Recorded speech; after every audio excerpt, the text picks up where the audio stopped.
This is Excel Events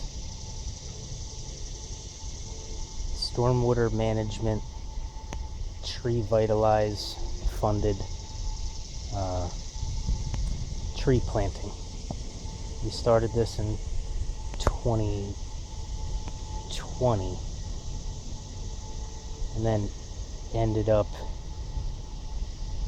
planting it in the fall of 2020, even though we were supposed to start in spring of 2020 because of COVID, and but then they let us, saying that we could have up to 200 people outside in the park at an event. And so we started with 100 native trees that could handle being in a flood, and that's this. There's about 100 cage trees in this first planting, and there's river birch, sweet bay magnolia, swamp white oak, pin oak, black gum, tulip poplar,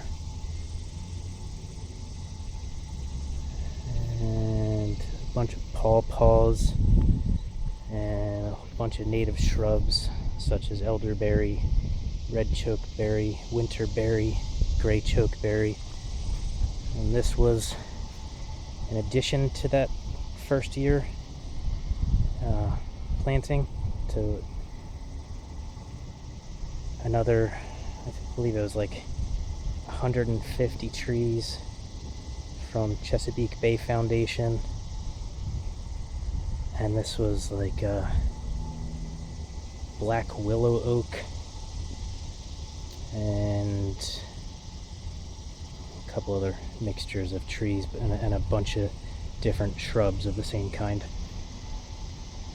But that was all the first year in 2020, and then we were able to get another grant from Treevitalize and get a second 100 and an additional 25 pawpaws. And these are of the same type as I mentioned. This is 100, and they're like 4-foot nursery trees,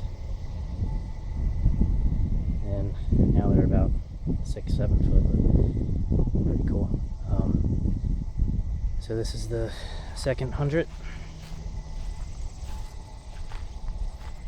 and they all look like they're doing well.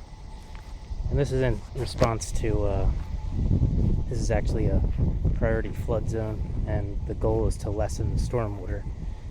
So it's inexpensive projects like these that make use of volunteer labor, that people that want to help,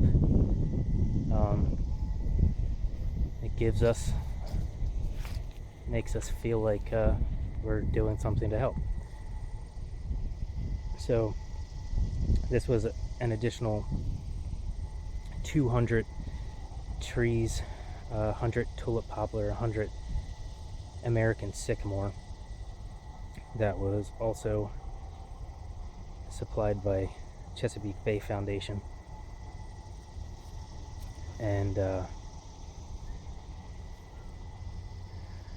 for the second season of it was spring of 2021, the goal is to extend this forest canopy out this whole acre, 1.8 acres area. And as soon as this canopy gets up, and there's two goals. One is to get rid of Japanese stilt grass and mile-a-minute that was removed from here, which prevented any trees from growing. As soon as the canopy spreads, it'll be able to prevent the light from hitting the Japanese stilt grass in a mile a minute, and it'll be able to hold it back and extend the forest canopy. So, and then also removing that invasive burying plants a mile a minute, where the birds come and eat the berries, and which are these light blue berries. And a mile a minute looks like this. It has this distinct triangular shaped leaf, and these berries that will eventually turn blue. And maybe this is a more, and it has thorns, so right now I'm getting stuck with thorns. But this stuff was like matted down for 30 years. It was like 2.5 feet high, and we removed with the help of like 400 volunteers. I don't know, 550-gallon bags of this stuff was removed to just make way for these trees. The other goal, which actually Treevitalize, the only reason that they funded this was because this is a priority flood zone, and there is a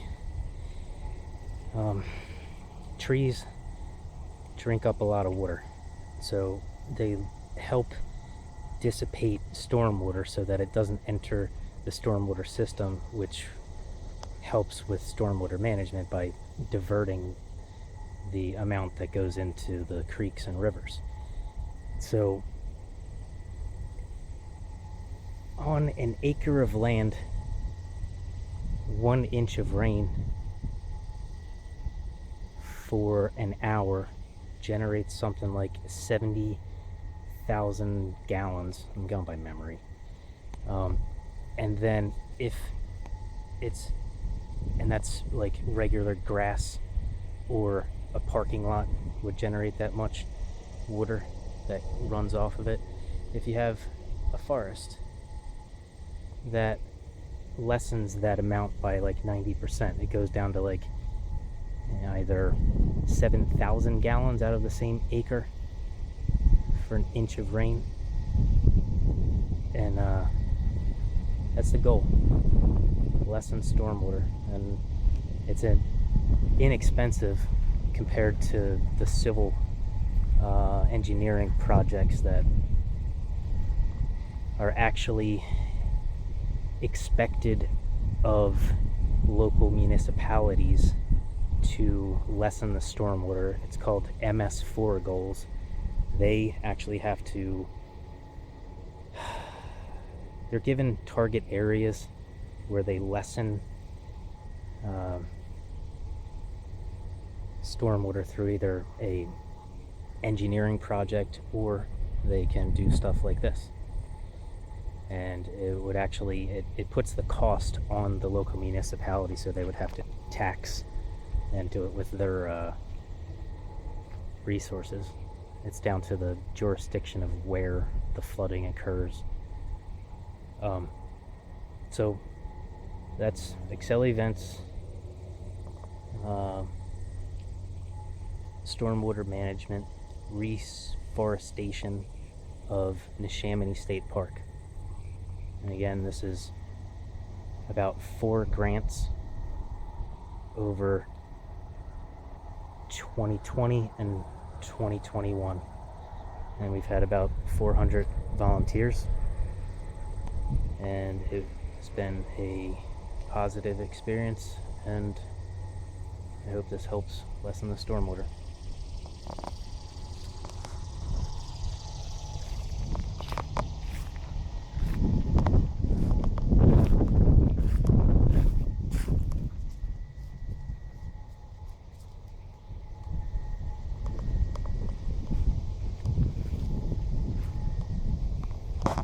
And that's spotted lanternfly on an Atlantis tree, the tree of heaven, the host tree that also is from China.